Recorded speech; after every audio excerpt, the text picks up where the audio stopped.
from pregnancy-related causes than white women are.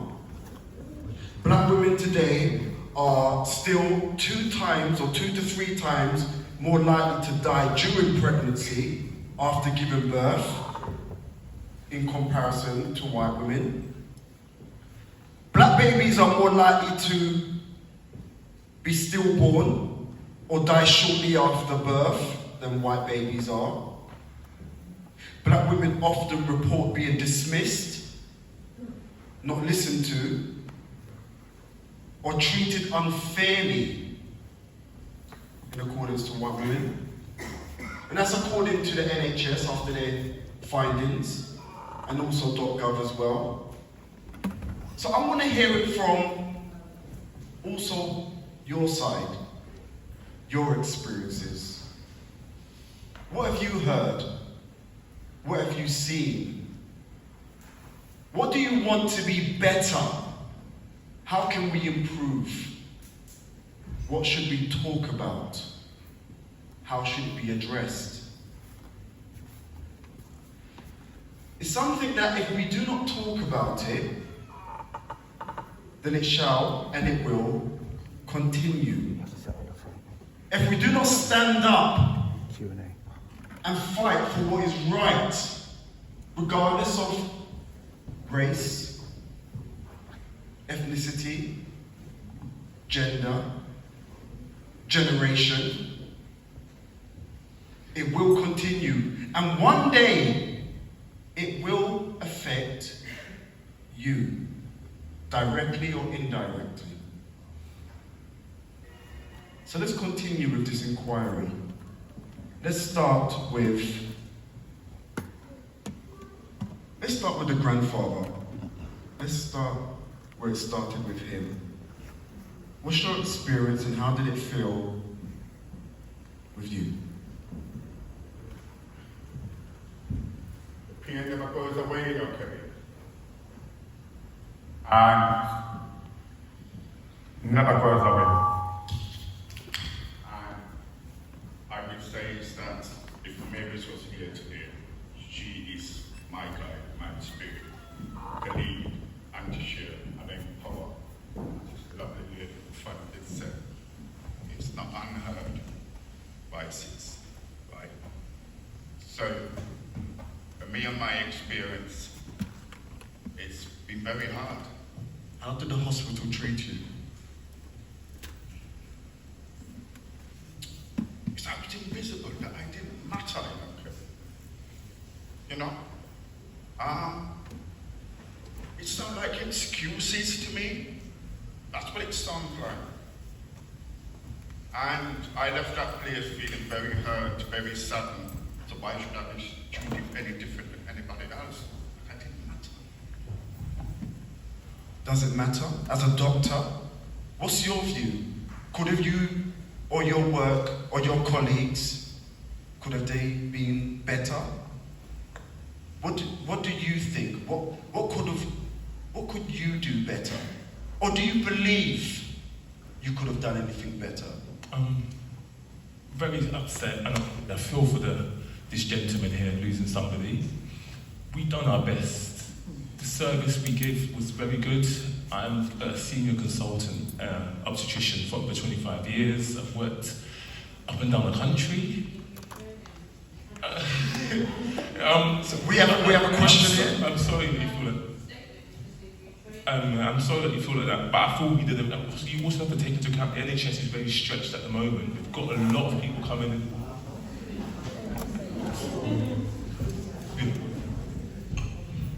I'm 57 and I lost my child 40 years ago. It was in West Norwood Cemetery. Born, and I was stillborn at 25 weeks, just like the lady on the video. Your compassion in the performance was diabolical. You could have taken the grandfather, the father, and the granddad into a room. You stood in reception. Your whole delivery, your approach, you had no compassion. The NHS would be stressed tenfold. Everybody sitting in this room has paid in. They pay national insurance. So whatever mismanagement of the budget is nothing to do with compassion and empathy. I understand.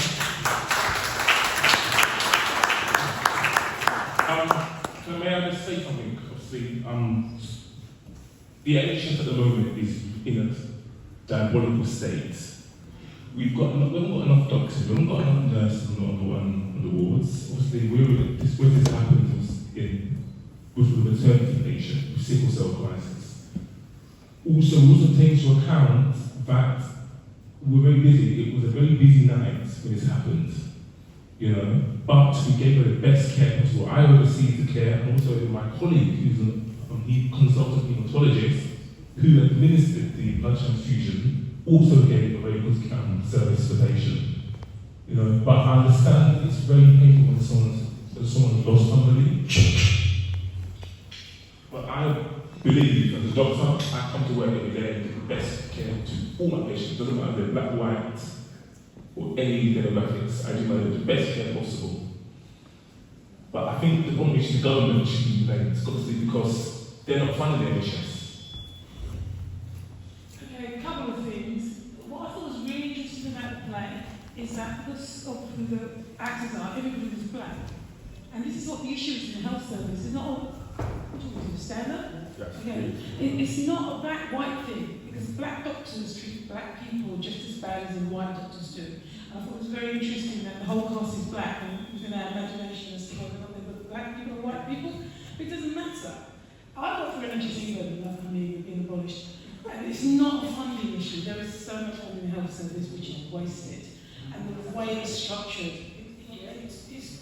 it's not even a crisis, it's broken. It's not broken, it's designed to do this. And it's doing exactly what it's designed to do. So, you know, I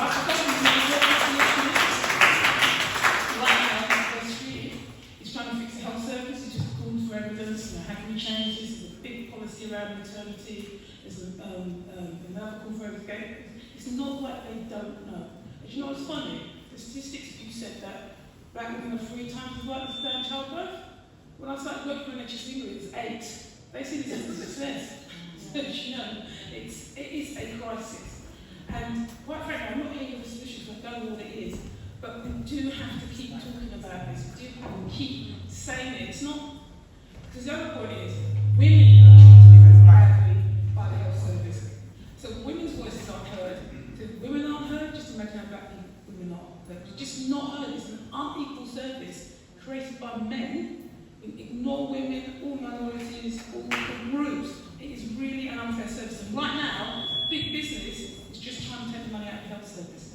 So I think as people, we really have to stand up and think, what do we want from our health service? What can we do every single day to make it know that this is not what we want? This is not serving us. And it's, as I said, you know, even the workers in the health service are no longer serving us, but you also are patients. One day you'll never sound the doctor's decision as a doctor, and you'll see what it's like to be like the woman said, compassion costs nothing at all. Thank you. Thanks very much.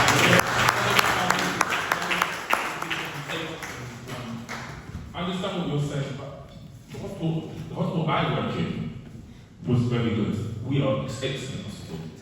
You know, obviously I understand there is bad eggs in the basket, but our hospital were very good. My reception colleague was excellent as well. You know, I've worked with her for how long now? 15 years? Why? One of the junior doctors, remember? Yeah.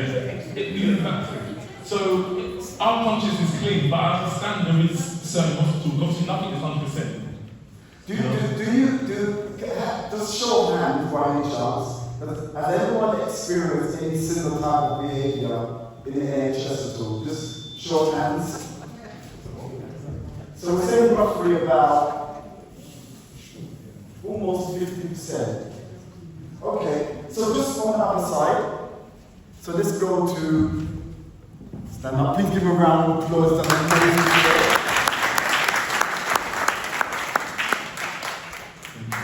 Tell me about your experience. In character, out of character.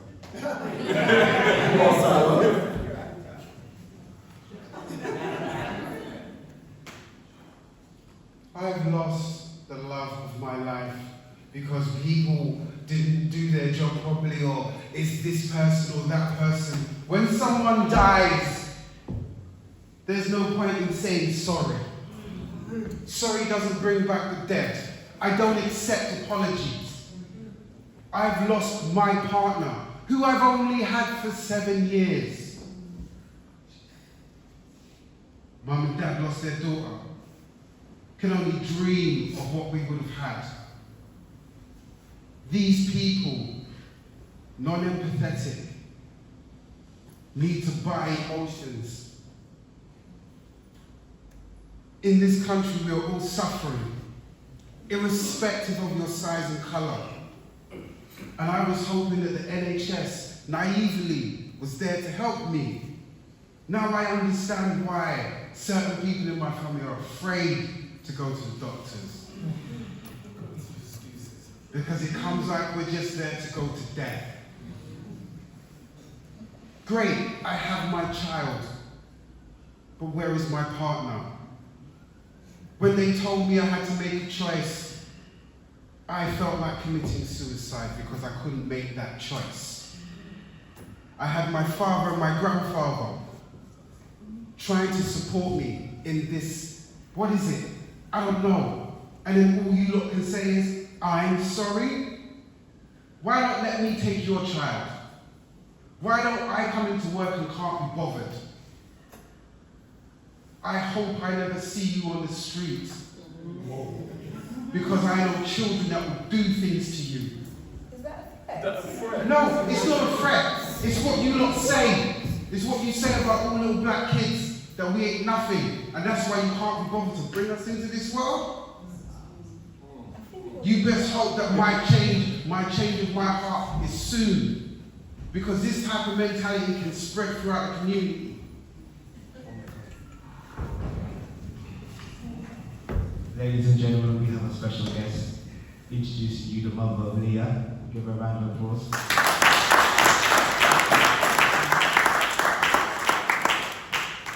Hello everybody, Lily and Miss Cherry. My child, she has sickle cell, you know. But she's a good girl, very good girl. We there at church, and we get called Zion, call me in a church.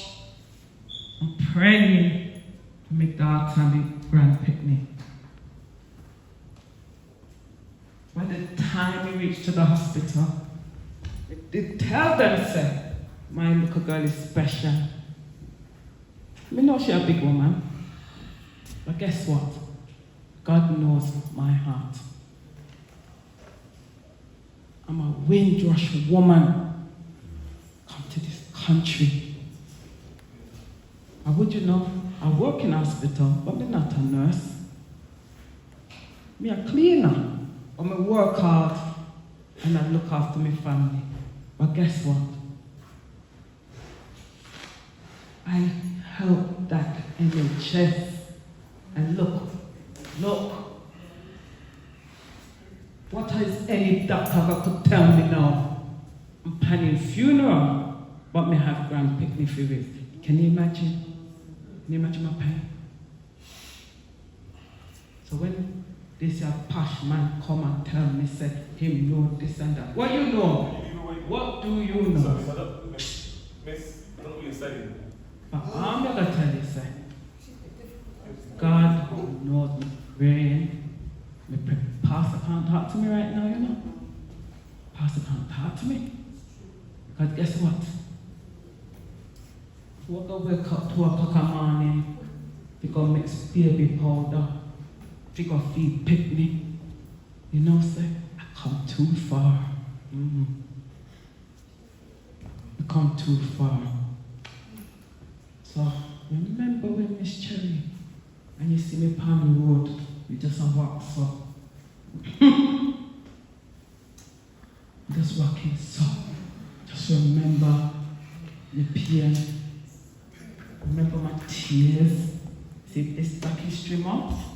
Every month, me a ball every day. So remember the Windrush women then. Remember the Windrush grand picnic then. Wow. Save the NHS. Try save it. For what?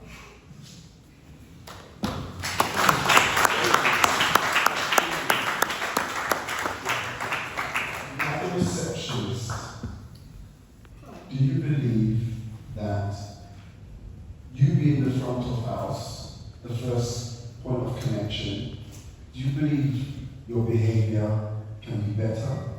Do you believe you can be more empathetic and have compassion? No, everyone has room for improvement. I'm just saying, I have a very hectic schedule. I'm overwhelmed, we are understaffed. What are we meant to do when we get all these people barging in and asking all these complex questions when we're trying to answer them? They give us an attitude. Why is the attitude? But is the term "you people" a part of that? But they are you people. Look, I'm not being rude, I'm just saying they understood the system, understood the actual manners. I just don't know how to manage their manners. Or is there a divide when it comes to race and culture and gender? I wouldn't put it like that. I'm just saying they're different from us. So what does you people actually mean? It just means they're not like me. And you are exactly in comparison. He's trying to put words in your mouth, you're right. Trying to put Why words are in you your trying to mouth. say something Yeah, I'm a else? witness as well. I've Thank seen you. the way Because I she's know been for a treated. fact, I treated them Yeah, perfectly exactly. well. Yeah, very good. She went above and beyond. Yes. Yeah, you were the tax. You're the victim. I am the victim. Exactly. Do you understand? I'm trying to do my best and I'm feeling a bit. Yeah.